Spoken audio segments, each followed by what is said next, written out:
सो आज मैं तुम्हारे लिए एक ऐसी एनिमे लाया हूँ जिसको देखने में मैक्सिमम इंडियन वीब्स को लगेगा कि ये तो मैं हूँ, बिकॉज इस एनिमे का मेन कैरेक्टर भी एक वीब है। पर नहीं मेरे दोस्त, बिकॉज इसके पास ये है। बट ऐसा भी नहीं है कि अगर इसके पास ये बंदी है तो he is very happy, because he doesn't care, क्योंकि ये बंदा रियलिटी से बहुत ही दूर एक कोने में जाके बैठा है। And what will happen if you want face reality, इसी चीज को डीपली एक्सप्लेन करने के लिए I brought this awesome series for you. Tomozaki, अगर मैं सिंपल वर्ड्स में इस बंदे का कैरेक्टर बताऊं तो यू कैन से दैट कि he is like a PUBG addict, जो कि मैं भी रह चुका हूं। बिकॉज तोमोजाकी भी 24/7 एक गेम में घुसा रहता है। इस वजह से नहीं कि उसे इस गेम को पूरे समय खेलने में मजा आता था, बट आने लगता है because he doesn't have any friends because of his awkward personality. But यहाँ पे ऐसा कोई सीन नहीं है कि तोमोजाकी बचपन से ही ऐसा था एंड लोग उसका मजाक उड़ाते थे, दैट्स व्हाई वो ऐसा बन गया। बल्कि वो ऐसा इसलिए बन गया बिकॉज वो इस वर्ल्ड की रियलिटी को फेस ही नहीं करना चाहता। उसने अपनी खुद की कुछ फिलोसफीज बनाई थी जिसपे वो चलता था। हाँ, वैसे ही टाइप की फिलोसफीज जिसपे बहुत सारे ओल्ड पीपल्स चलते हैं, जिसकी वजह से वो इस वर्ल्ड को एक गलत नजर से देखने लग गया एंड इसीलिए वो लोनर रह गया। बट क्या तोमोजाकी की कुछ फिलोसफी सही थी जिसपे वो चलता था? नहीं, बिकॉज तोमोजाकी ने अपनी पूरी लाइफ में अपने आप को नॉर्मल करने के लिए, अपनी पर्सनालिटी को सही करने के लिए कभी कोई एफर्ट्स ही नहीं किए, या कह लो उसने कभी ट्राई ही नहीं किया। एंड हर एक ओटाकू को ये बात भी अच्छे से पता होती कि किसी चीज को ट्राई करने के बाद ही तुम उस चीज को जज कर सकते हो। बट तोमोजाकी ऐसा कभी नहीं करता था, which makes him loner and this thing explains it। Gaming तुम्हारी लाइफ को एक लोनर लाइफ बनाती है। अब मैं यहाँ पे ये कोई ज्ञान नहीं दे रहा कि अब सारे के सारे गेम खेलना छोड़ दो, बल्कि मैं यहाँ पे ये बताना चाहता हूँ कि excessive gaming makes your life boring, not normal hours gaming. क्योंकि एज यू कैन सी कि एक्सेसिव गेमिंग करने की वजह से तुम लोनर बन जाते हो। बिकॉज तोमोजाकी भी अपने आप को सुधारने की कभी कोई ट्राई ही नहीं करता, क्योंकि वो हर समय एक गेम में घुसा रहता है। बट क्या इतनी ज्यादा गेमिंग ने उसकी लाइफ खराब कर दी या फिर उससे कुछ फायदा भी हुआ? वेल, वैसे वो मेरे जैसा नर्ड नहीं था जो पूरा समय पबजी खेले एंड इन द एंड एक की केड़ी लेके दांत निकाल के घूमे।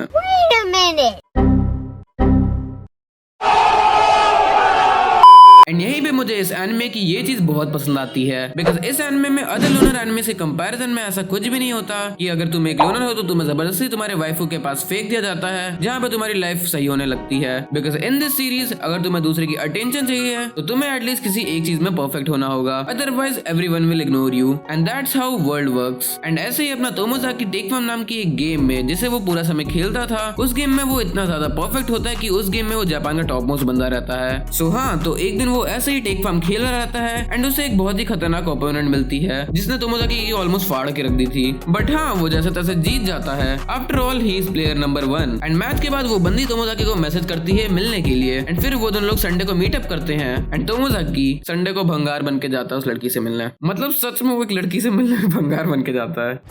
Know your fucking place, trash! And मिलने के बाद उसे पता चलता है कि वो लड़की उसकी क्लास की मोस्ट पॉपुलर गर्ल रहती है। एंड फिर तुम्हें क्या लगता है कि क्या हुआ होगा? कि वो लड़की बाहर से एटीट्यूड वाली दिखती है एंड अंदर से बहुत ही काइंड हार्टेड निकलेगी और बोलेगी, Tomozaki you are so cool, तुमने मुझे हराया गेम में, इसीलिए now you have to marry me. नहीं, बल्कि वो लड़की तोमोजाकी की गंदी वाली बेइज्जती कर देती है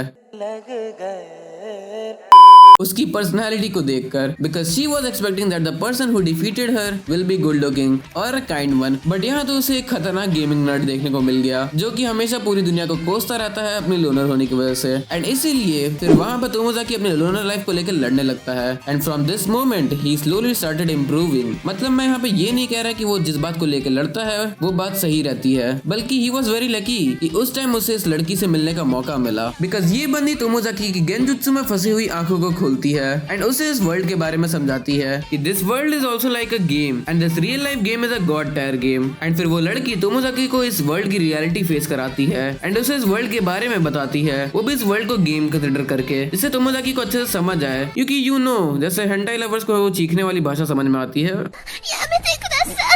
एंड वैसे ही गेमर्स को गेमिंग वाली भाषा। एंड फ्रॉम दिस मोमेंट वो अपनी लाइफ को फील करने लगता है, वो फ्रेंड्स बनाता है, लोगों की फीलिंग्स को समझने लगता है, या फिर कह लो वो अपनी लाइफ को एंजॉय करने लगता है।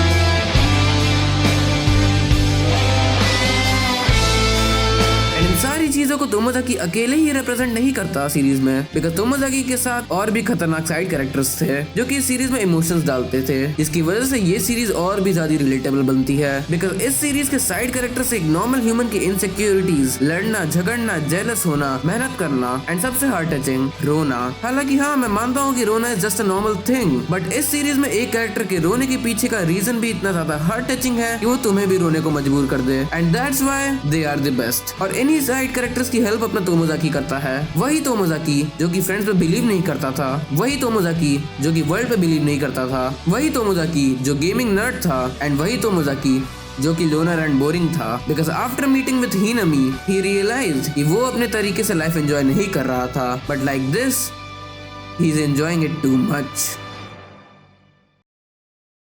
एंड वेल हाँ, सीरीज देखते देखते अगर तुम्हें ये बात पता चले कि सीरीज में मेन गर्ल कौन सी थी तो प्लीज मुझे भी कमेंट करके बता देना, क्योंकि हाँ मुझे भी अभी तक ये बात नहीं पता चली है। बिकॉज वो एक के साथ डेट पे जाता है, एक ही सारे प्रॉब्लम्स को सॉल्व करता है, और एक जो उसे खुद कंट्रोल करती है। मतलब लाइफ जीने लग गया तो क्या ठरकी बन जाएगा। सो गाइस, आई होप कि आपको आज की ये वीडियो पसंद आई होगी, एंड अगर आई हो तो प्लीज वीडियो को लाइक मारे बिना मत जाना। एंड हाँ सॉरी, मैं जानता हूँ कि वीडियो की क्वालिटी पहले के कंपैरिजन में बहुत ज्यादा खराब हुई होगी, एंड ऐसा क्यों हुआ है वो ऑलरेडी मैं अपने कम्युनिटी पोस्ट में बता चुका हूँ, जो कि आप लोग जाके चेक कर सकते हो। सो अब मैं चला मरने, तो मिलता हूँ नेक्स्ट टाइम, तब तक के लिए गुड बाय।